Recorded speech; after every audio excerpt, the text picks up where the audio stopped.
अस्सलाम वालेकुम, क्या हाल है। उम्मीद करती हूँ और दुआ करती हूँ आप सब जहाँ होंगे मज़े में होंगे, खुश होंगे। मैं हूँ सायशा खान। आज आपके साथ एक ज़बरदस्त सी रेसिपी शेयर करने जा रही हूँ और वो रेसिपी जो है हलीम की है। हलीम जो है वो अगर हम नॉर्मली बनाते हैं तो उसमें बहुत ज़्यादा टाइम लग जाता है, तो मैं ये आप लोगों को झटपट से हलीम जो है वो उसकी रेसिपी दे रही हूँ, किस तरह से आप फटाफट बना सकते हैं। तो हलीम के लिए हमें जिन चीज़ों की ज़रूरत है इसमें है प्याज, ठीक है। तो मैंने 2 प्याज ले लिए थे, उन्हें काट लिया है। उसके बाद मुझे चाहिए अदरक, लहसुन और हरी मिर्चों का पेस्ट 2 टेबल स्पून। मैंने ये तीनों चीज़ें ले ली हैं। 1 केजी जो है मैंने चिकन ले लिया है और इसे मैंने छोटे छोटे पीसेस में काट लिया है हड्डियों समेत। और ये मैंने जो है ले लिया है शान मसाला। मैं यही यूज़ करती हूँ हलीम बनाने के लिए। आप नेशनल का या दूसरा भी कोई ले सकते हैं। इसमें ये आपको मिल जाएगा एक मसाला, ठीक है। और इसमें आपको मिल जाएंगी ये दालें पिसी हुई, ठीक है। तमाम दालें आपको पिसी हुई इसमें मिल जाएंगी। ये तो ये बड़ा ही ईजी हो जाता है। तो सबसे पहले हमने क्या करना है कि हमने सबसे पहले प्याज को जो है फ्राई करना है। मैं जो है वो ये चिकन जो है वो प्रेशर कुकर में इसको डाल दूंगी ताकि ये जल्दी से फटाफट गल जाए। तो इसके लिए मैं सबसे पहले इसमें ऑयल डालूंगी। 1/2 कप जो है आप ऑयल डाल दें। इसके बाद मैंने क्या करना है कि इसमें प्याज फ्राई करना है। अच्छा, ये प्याज जो है वो काफ़ी हद तक फ्राई हो चुका है। अब इसमें ये मैं ऐड कर दूंगी।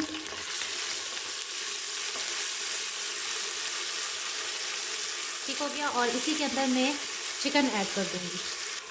इसी के अंदर मैं ये जो मेरे पास शान का मसाला है वो सारा मैं ऐड करके, ठीक है,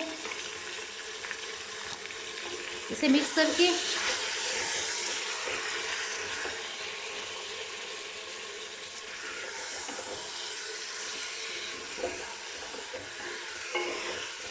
और इसके अंदर अब जो है मैंने पानी ऐड कर देना है। इसमें मैंने जो है वो 10 गिलास जो है पानी के डाल दिए हैं। और अब मैंने कुकर को कर देना है बंद।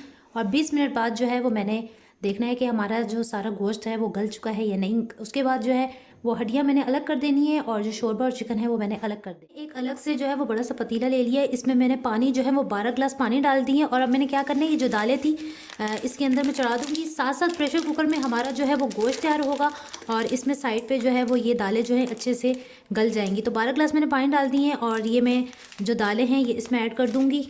ये देखिए इसमें जो दालें हैं वो पाउडर फॉर्म में है, ठीक है। तो अगर आपके पास जो है वो अगर आप कोई और मसाला यूज़ करते हैं तो उसमें अक्सर जो है वो दालें जो हैं वो साबुत दे दी जाती हैं। तो आपने क्या करना है, उसे घर में ही ग्राइंड कर लेना है और ठंडे पानी में आपने ये इसे मिक्स करना है। अगर आपने गर्म पानी में जो है वो इसे मिक्स करेंगे इन दालों को तो वो सब लम्स बन जाएंगे।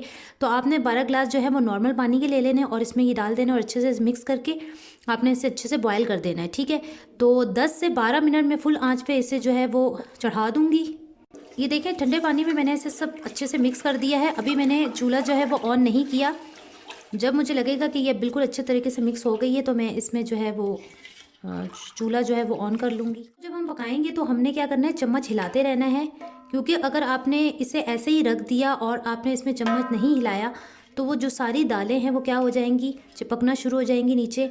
तो आपने इसे साथ साथ हिलाते भी जाना है और कम से कम आपने जो इसमें 15 से 16, 17 इतने मिनट आपने देने हैं। और आपने उसके बाद देखना है कि ठीक है सारी जो दालें हैं वो गल चुकी हैं। तो उसके बाद आपने बंद कर देना चूल्हा। अगर आपको लगता है कि अभी नहीं गली तो आप मज़ीद टाइम दे सकते हैं। 15 से 16 मिनट में ही जो है वो ये गोश्त सारा गल गया है। अब मैंने क्या करना है कि इसमें जितनी भी हड्डियाँ हैं वो सब मैं अलग कर दूंगी और शोरबा जो चिकन होगा वो सेपरेट हो जाएगा। सब मैंने हड्डियाँ जो है इसमें से सेपरेट कर दी हैं। अब ये हमारे पास सिर्फ गोश्त और शोरबा बच गया है, ठीक है।